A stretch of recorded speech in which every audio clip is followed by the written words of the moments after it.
अस्सलाम वालेकुम नाजरीन, आज आपको ब्रेकिंग न्यूज से आगाह करते चले। तालिबान की अफगानिस्तान में पेशकदमी मुसलसल जारी है और उन्होंने सूबे बगदेश के हुकूमत किला 9 पर कब्जा कर लिया।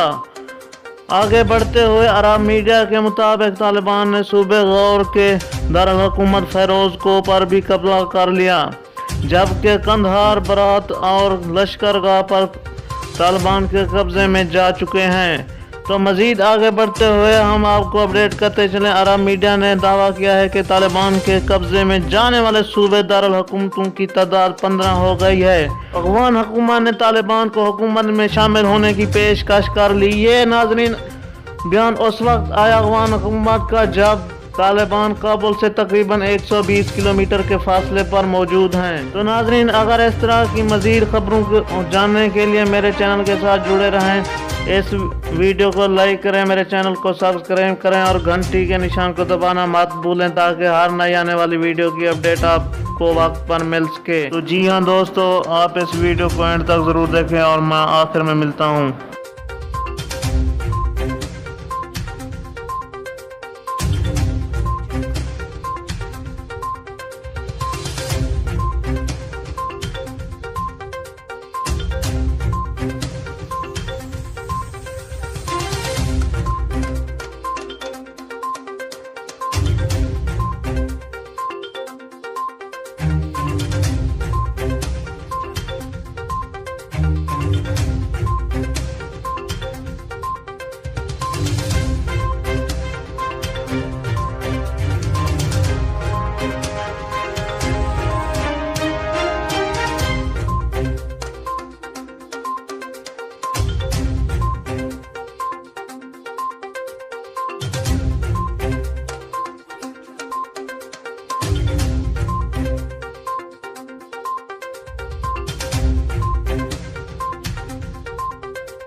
दोस्तों, अगर ये वीडियो आपको अच्छी लगी तो प्लीज़ शेयर करें, लाइक करें, कमेंट करें और इस तरह की मज़ीद अपडेट्स के लिए मेरे चैनल पर जुड़े रहें। Thanks for watching. अल्लाह हाफिज़।